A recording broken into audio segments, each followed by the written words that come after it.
होगा, वह भी स्टेप बाय स्टेप, सीढ़ी दर सीढ़ी। यकीन मानिए, मैं जो बताने जा रहा हूँ इसे स्टेप बाय स्टेप, सीढ़ी दर सीढ़ी ही पूरा किया जा सकता है, या यूं कहे, जब तक आप अपना पहला स्टेप पूरा नहीं करते तब तक दूसरा स्टेप के बारे में सोच भी नहीं सकते, कल्पना ही नहीं कर सकते। सारे स्टेप एक दूसरे के नीड है, एक दूसरे के पूरक है। इन सारी जरूरतों को 5 भागों में बांटा गया है। 1. शारीरिक आवश्यकता, फिजिकल नीड। 2. सुरक्षा की आवश्यकता, सेफ्टी रिक्वायरमेंट्स। 3. प्यार एवं संबंधों की आवश्यकता, need for love and belonging. 4. आत्मसम्मान की आवश्यकता, सेल्फ रिस्पेक्ट रिक्वायरमेंट्स। 5. आत्मबोध, सेल्फ एक्चुअलाइजेशन। 1. शारीरिक आवश्यकता। इंसान को अपना जीवन जीने के लिए सबसे पहला जरूरत उसकी शारीरिक संतुष्टि की होती है, जिसके अभाव में वह जीवन जीने का कल्पना ही नहीं कर सकता। शारीरिक आवश्यकताओं में जैसे भोजन, पानी, वस्त्र, मन की एकाग्रता, यौन संबंधी आवश्यकताएं एवं शरीर के आराम के लिए निद्रा आदि की आवश्यकताएं इंसान का पहला आवश्यकताएं हैं, जिसकी पूर्ति करने के लिए वह सबसे पहले प्रयास करता है। इन सभी आवश्यकताओं की पूर्ति हो जाने के बाद इन सभी आवश्यकताओं को स्थायी रूप प्रदान करने के लिए उसे सुरक्षित रखना चाहता है। इन आवश्यकताओं को संरक्षित करने के लिए, उसे सुरक्षित रखने के लिए उसे सुरक्षा की आवश्यकता महसूस होती है। 2. सुरक्षा की आवश्यकता, सेफ्टी। जब इंसान को उसकी प्रथम चरण की आवश्यकता की पूर्ति हो जाती है तो तब उसको अपने अस्तित्व की चिंता होने लगती है। वह अपने अस्तित्व की महत्व को समझने लगता है, जिस कारण वह अपने जीवन मृत्यु के संबंध में सोचने लगता है।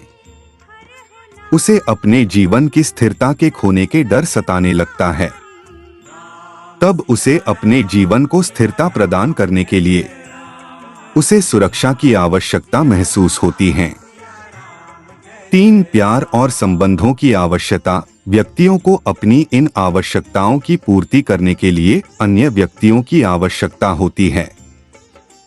वह इन समस्त आवश्यकताओं की प्राप्ति अकेले रहकर नहीं कर सकता। उसे साथी संबंधी आदि की आवश्यकता होती है, जिस कारण वह अपने परिवार का निर्माण करता है एवं समाज के साथ विभिन्न प्रकार के संबंधों की स्थापना करता है, जैसे पत्नी, भाई, बहन, प्यार, दोस्त आदि। 4. आत्मसम्मान की आवश्यकता। जब इंसान को शारीरिक आवश्यकता, दूसरा उसकी सुरक्षा, फिर जब सगे संबंधी मिल जाते हैं तब उसे समाज में गौरवपूर्ण तरीके से जीवन यापन करने हेतु आत्मसम्मान की चाहत बढ़ने लगाती है, जिस कारण वह एक प्रतिष्ठित पद प्राप्त करने और दूसरों से अपने को एक अलग पहचान बनाने अर्थात खुद को विशिष्ट दिखाने की प्रयास लग जाता है, जिससे समाज के सभी लोग उसका आदर करें एवं प्रेम पूर्वक व्यवहार। व्यक्ति जब जीवन पर्यंत इन 4 चीजों को प्राप्ति करने के लिए हमेशा प्रयत्नशील रहता है और वह सदैव यह प्रयास करता है कि इन आवश्यकताओं की प्राप्ति वह जल्द से जल्द कर सके, और कम ही ऐसे लोग होते हैं जो इन 4 चरणों की पूर्ति कर पाते हैं।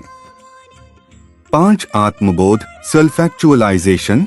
जब व्यक्ति इन 4 चरणों को, 4 चीजों को प्राप्त कर लेता है तब उसे अपनी बोध होती है, अपनी क्षमताओं का ज्ञान होता है, उसे ही आत्मबोध कहते हैं। अब्राहम मैस्लो एक ऐसे मनोवैज्ञानिक थे जिन्होंने सर्वप्रथम आत्मबोध को मनुष्य के लिए महत्वपूर्ण माना।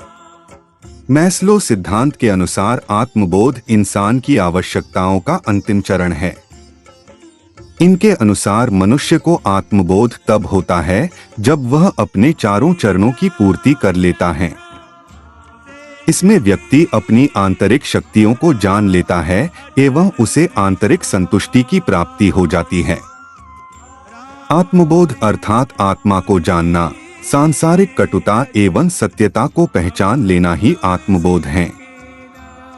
मैस्लो के इस सिद्धांत को मनोविज्ञान का एक महत्वपूर्ण अभिप्रेरणा के सिद्धांत, पदानुक्रम सिद्धांत, नीड ऑफ हायरार्की मॉडल इसलिए कहा गया है क्योंकि इन समस्त आवश्यकताओं की प्राप्ति पदानुक्रम अर्थात क्रमबद्ध तरीके से ही होती है।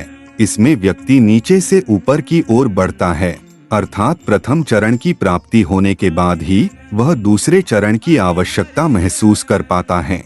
जब तक व्यक्ति प्रथम चरण को प्राप्त नहीं कर लेता, तब तक वह दूसरे चरण की प्राप्ति के लिए अग्रसर नहीं होता, अर्थात प्रथम चरण की प्राप्ति के बाद ही उसमें अभिप्रेरणा जागती है और वह अभिप्रेरित होता है कि वह दूसरे चरण की प्राप्ति हेतु विभिन्न प्रयास करें। इसलिए भी इसे अभिप्रेरणा का सिद्धांत कहा जाता है। तो दोस्तों, आज आपने जाना कि मैस्लो सिद्धांत के 5 चरण कौन कौन से हैं। आपको अगर यह वीडियो ज्ञानवर्धक लगी हो तो इसे अपने दोस्तों के साथ भी शेयर करें, ताकि वह भी इस सिद्धांत को जान सकें। और इस वीडियो से संबंधित अपने विचारों को प्रकट करने हेतु हमें कमेंट करके बताएं कि कौन सी आवश्यकता आपको सबसे महत्वपूर्ण लगी। किस पार्ट को मुझे और अच्छे ढंग से पेश करना चाहिए। ऐसे ही जानकारी के लिए हमें सब्सक्राइब भी करें। धन्यवाद।